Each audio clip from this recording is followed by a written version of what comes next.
The last 3 pages in your workbook, 15, 16, and 17, there's a whole bunch of QR codes on those 3 pages. And each one of the QR codes is a topic. So those are the topics I get asked about all the time when I'm out and about. Hey, can you help me with compensation plan for my salespeople? Can you help me with being a CEO coach? Can you help me with this? Can you help me with that? 15, 16, and 17 are all the topics that I hear about. Well, some of those QR codes will take you to a website, which is mine. But many of those will take you to somebody else. Because what I've done is I've figured out who are the best people I would recommend, and I send you there. For example, I'm not the best guy on comp plans.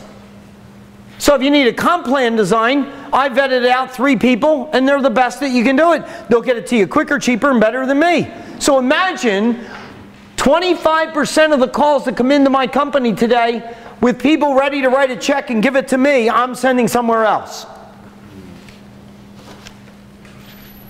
But those same people that called me for comp plan design that I sent somewhere else and got really well done, call me up 10 months later and hire me for sales training. When they hired me for sales training, how many other sales trainers do you think they talked to besides me? None. And why? They trusted me. Now, if they didn't call anyone else that was a sales trainer but me, what did I not have to deal with?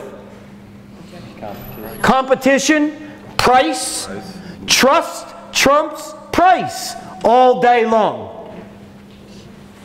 And the way that I earned their trust was by caring more about them than me. It's a beautiful space to occupy as a salesperson. All right, moving up the pyramid, motivation. Major box here. What you want to write in the motivation box is this one question. What will motivate this person to do business with me? What will motivate this person to do business with me? The shortest answer I can give you, what will motivate them to do business with you is if they like you. And I can prove it. If they don't like you, they will not be doing business with you. So the question we should ask as salespeople is, how can I get this person to like me better and quicker than someone I compete with? And the best way that you can figure out how to do that is by studying the masters, model the masters. And the top salespeople, this is what I want to tell you about them. They don't sell to everybody the same way. The top salespeople are like chameleons, and they morph into being more like the person they're calling on. People do business with people they like, and they tend to like people that are more like them. What I want to show you on page number 6 now is a way to figure out a person's personality style in under 2 minutes, even if you've only talked to them on the phone and you've never met them before. There are basically 4 personality styles out there, so that's what these 4 boxes are. We all landed in one of those 4 boxes by the age of 13 based upon our genetic makeup and how our parents raised us in the first dozen years. Once you land in a box, you're there for life. What we have to understand is 75% of the people that we're dealing with live in a different box than us.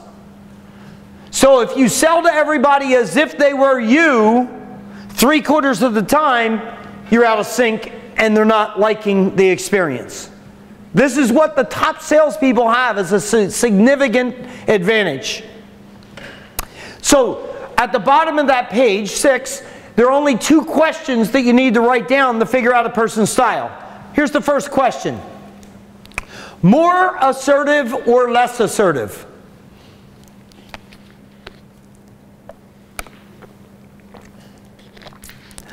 The long version.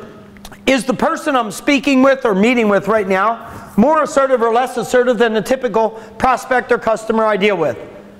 Me. I'm your prospect. More assertive or less assertive? Where do you have me? More. Whoa. All right. So here I am. I'm way over here, right? All right. So what you just said is I'm either in this box or this box. So you also just said, I'm not here and here. So I'm not analytical. These are technician type people. They dot their I's, they cross their T's, they like things by the book. They like proof. They like documentation. They like facts. They like it in writing. They like it in detail. That is the way you sell to them. The biggest challenge in selling to them is they are slow to make decisions. And if you try to rush them, you're a dead man walking. So if your typical sales call is 30 minutes, plan on at least an hour here. If your typical sales cycle is 2 weeks, plan on 2 months. And if you try to rush them, you might as well not even have called on them. Because mom and dad made them that way. So, let's say mom and dad made you an analytical, and you're calling on me who lives over here somewhere, and you're burying me with detail. I want you to know what's happening inside me. I'm saying, I want to blow this person off the planet as quickly as I can. You think you're doing a good job, but you're not. You're selling to me as if I were you, and I'm not you. I'm also not amiable. These people are kind, warm, supportive, gentle people. No matter how much is on their desk, is there anything I can do to help you? How are you? How's the family? Those words do not go through these lips easily, gang. Mom and dad didn't make me that way. And the biggest challenge selling to these individuals is they won't tell you what they really think. And they won't tell you what they really think because they don't like confrontation. That's a massive amount of information to know about an individual in less than 60 seconds, and you can determine assertiveness in less than 60 seconds if you learn to listen for it. And the way you start to learn to listen for it is this. What kind of person am I speaking with today? More assertive or less assertive? More assertive or less assertive? Okay? All right. Second question you want to write down on the bottom of that page. Logic or emotion? Long version. Is the person that I'm meeting with right now, do they tend to make their decisions more frequently based on logic, or do they tend to make their decisions based on emotion? Now, in the little time that we've had together this morning, you've learned some things about me. First of all, that I interviewed 200 adults in my 13th year to figure out how to build my game plan on life. Then I went to school and became an accountant. And then I said the importance of a playbook and systems and processes. With all of that information now, would you say that I make my decisions logically or emotionally? Logic. All right. Now every time I do one of those tests, my X comes up right there. Notice my X is not way up here. I have emotion pull. And if I didn't do what was called a lawyer move to the jury box, if I didn't go through and remind you all those things, and I just said logic or emotion, I bet a bunch of you would have said emotion. And you would have said emotion based upon what you're experiencing here. But this is not who I really am. See, I'm a driver. And I'm driven to deliver a good program here this morning. And what I've learned about being a speaker is I need to be more engaging, more entertaining, all of those types of things. But all you need to do is see me at a break. See me when you arrived. I didn't greet you at the door. I didn't interact with people. Here's what I'm going to tell you. When I head to the airport this evening, I'm going to board the plane with my noise-canceling headphones on. If you were to sit down next to me and not get the clue, I put a mask on.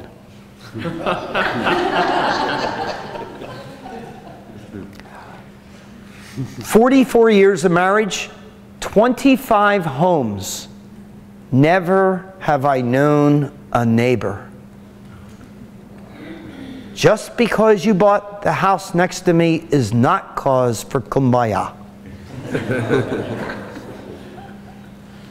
It's who I am. I'm the driver. You want to do business with me? It'll take 3 things. 1, 2, 3. We can get those, Jeff. Come back, then get out. Holy crap, did you get up on the wrong side of the bed? No, I get up on the same side every day. It's a system and a process. Get out! Do you know there are people in this room that get those 3 things, come back and say, here's those 3, let's go? They're not these people, though. They go, I'm never going to call on that guy again. He was really mean. So here's the challenge selling to these guys. They're blunt, they're direct, they're short. How do you have to sell to them? Blunt, direct. If I were down here, I would be called an expressive. These are very social people. They're outgoing people. They're creative people. They're fun people. Hey, have you heard this joke, Jack? Yeah, I have. They'll tell it to you anyway. You haven't heard me tell it. I tell it better. These are creative, fun, outgoing people. They are social people. And 70% of the people that come to the sales side of the house are expressives. Fun, outgoing people. And here's your biggest challenge. Of the 4 styles, you tend to be the worst listeners. If I could take that outgoing, vivacious, creative personality and get you to use these ears, oh, you would be on fire. But it's a really hard job. Let me tell you, I have a friend, his name is Jim. That's where he lives, in that bottom right-hand corner. That's the expressive. I'm at lunch with him one day, and he says, Jack, my biggest challenge is I get bored when I'm not talking. Can't fix a problem till you know you got one. We're on our way, Jim. Biggest challenges in selling to the corner opposite where you are. Drivers think amiables are too nice and too sweet. Amiables think drivers are Osama bin Laden. Analyticals think expressives are bullshit artists. Every time I ask them for proof and documentation, they offer me game tickets and a beer. And the expressive looks at the analytical and says, four would have got you done. You're anal. Tension built into us by the age of 12. So I want to give you the solution to this exercise. It's a small book written specifically for salespeople. It's called The Platinum Rule. I also would like you to take one of these and pass them back. The Platinum Rule was written by a guy by the name of Tony Alexandria. Take one and pass them back. And Tony said, we all know the golden rule. Treat people like you want to be treated. Tony said, treat them the way they want to be treated. Adjust your style to be more compatible with theirs. Pass one back there.